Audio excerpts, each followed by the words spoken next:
Chers frères dans l'épiscopat, chers prêtres Dear religieux, brothers in the episcopate, dear brother priests and religious, bonjour.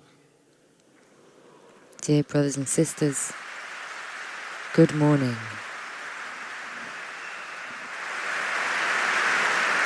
Salamuel Masihe. Salamuel Masihe.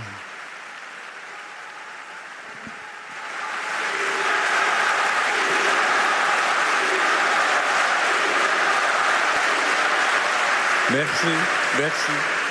Thank you, thank you.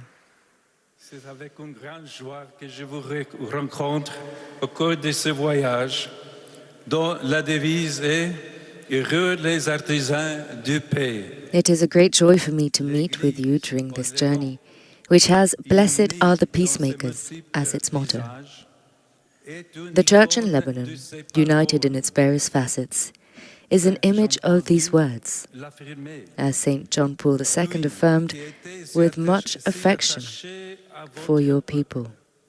He said, "In the Lebanon of today, you are the ones responsible for hope."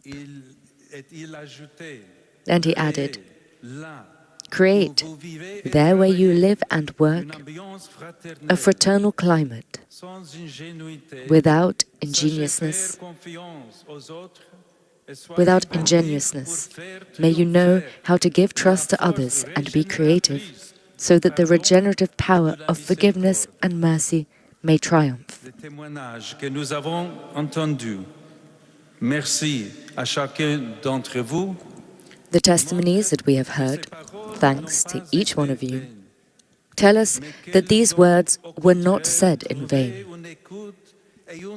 In fact, they have been well received and acted upon, because the communion of charity continues to be forged here in Lebanon.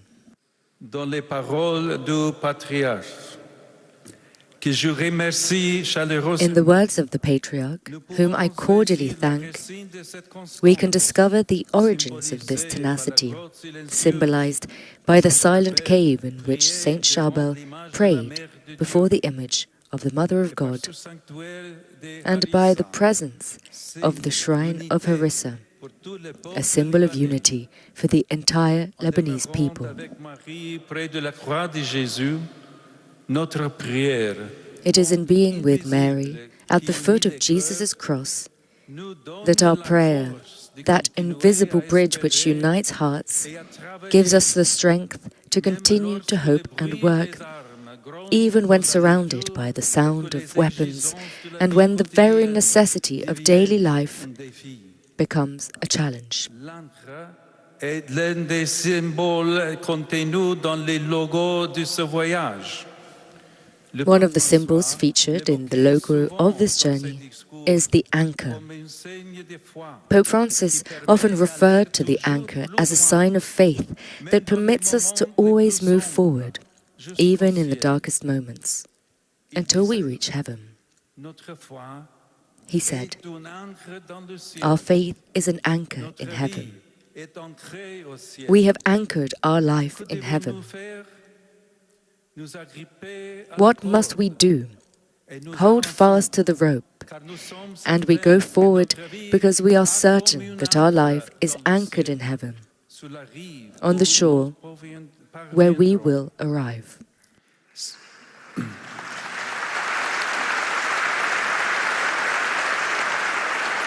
Si nous voulons construire la paix, ancrons-nous au ciel. If we wish to build peace, we must anchor ourselves to heaven and firmly set in that direction.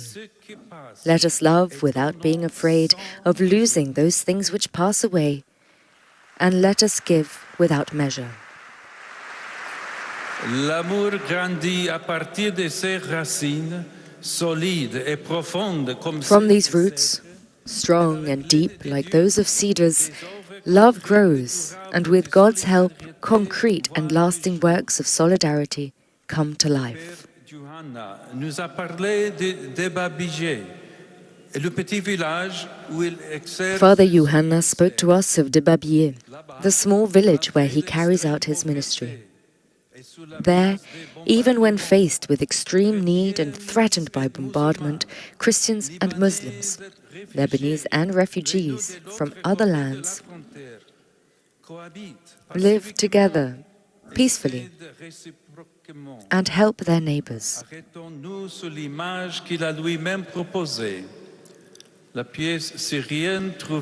Let us pause for a moment to consider the image he has evoked.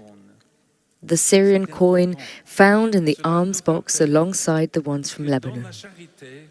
It is an important point. It reminds us that each one of us has something to give and to receive in love, and that the gift of ourselves to our neighbor enriches everyone and draws us to God.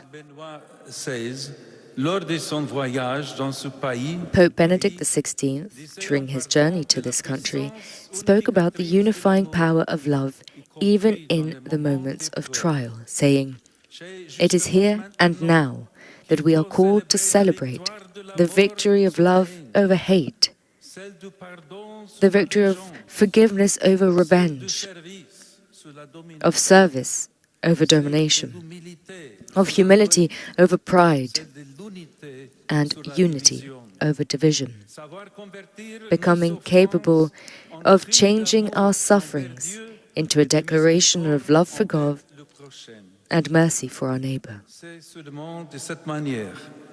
Que l'on ne reste pas écrasé par les injustices et les abus. Only in this way can we free ourselves of injustice and oppression, even when, as we have heard, we are betrayed by people and organizations that ruthlessly exploit the desperation of those who have no alternative. As a result, we can hope once more for tomorrow, even in the bitterness of the present difficulties that we must face. À ce propos, je pense à la responsabilité que nous avons tous en ce sens vis-à-vis des jeunes. In this regard, I'm reminded of the responsibility we all bear towards young people. It is important to foster their presence, even in ecclesial structures, appreciating their fresh contributions and providing them with opportunities. It is necessary, even among the rubble of a world that has its own painful failures, to offer them concrete and viable prospects for rebirth and future growth. Lorraine nous a parlé de son engagement dans l'aide aux migrants, elle-même migrante. Lauren has spoken to us of her own work in helping migrants. An immigrant herself, for some time she has been busy in supporting those forced, not by choice, but by necessity, to leave everything behind in order to seek a new future far from home. The story she told of James and Leela touches us profoundly and shows the horror which war produces in the lives of many innocent people.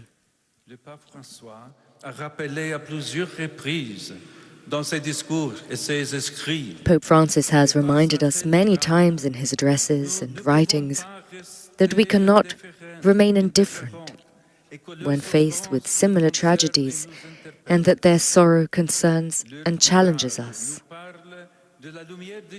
On one hand, their courage speaks to us of God's light, which, as Lauren said, shines forth even in the darkest moments. On the other hand, their experience invites us to take a stand to ensure that no one else will have to flee from his or her country due to senseless and cruel conflicts, and that whoever knocks at the doors of our communities may never feel rejected, but welcomed with the words that Lauren herself stated, "Welcome home."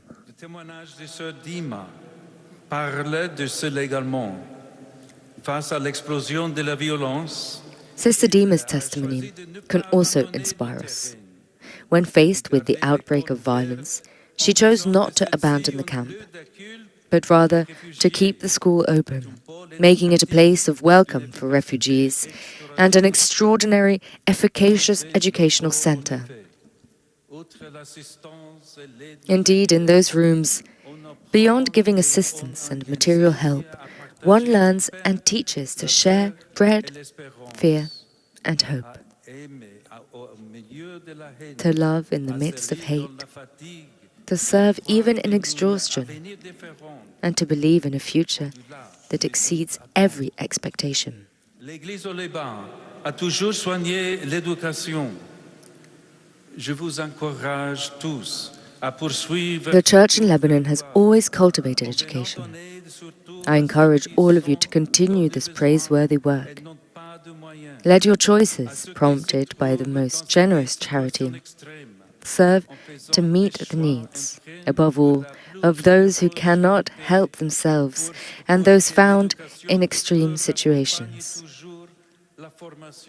In this way, the formation of the mind will always be united to the education of the heart. Let us remember that our first school is the cross and that our one teacher is Christ. Que la croix est notre première école et que notre seul maître est le Christ.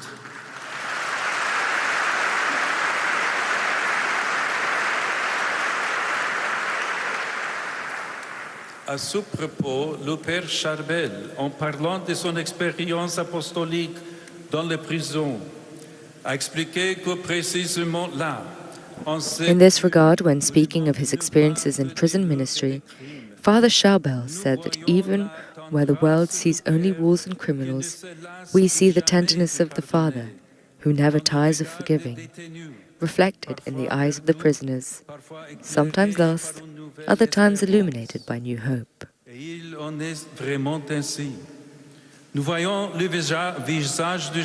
this is true. We see the face of Jesus reflected in those who suffer, and in those who mend the wounds that life has caused.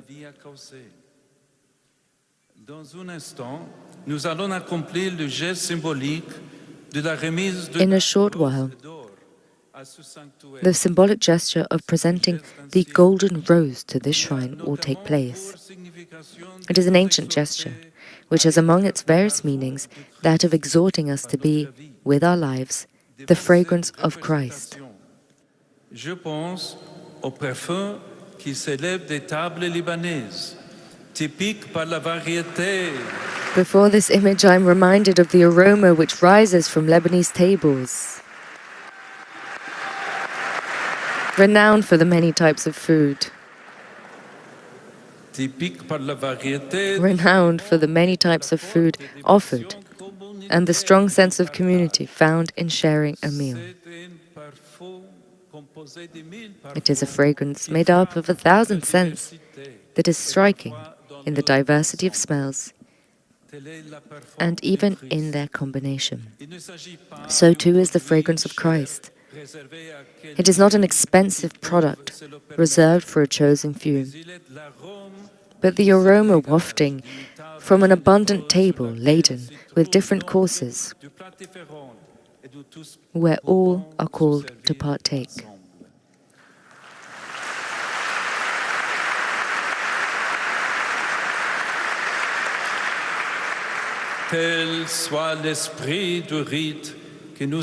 May this be the spirit of the rite which we are about to perform, and above all the spirit in which we challenge ourselves every day to live united in love. Thank you.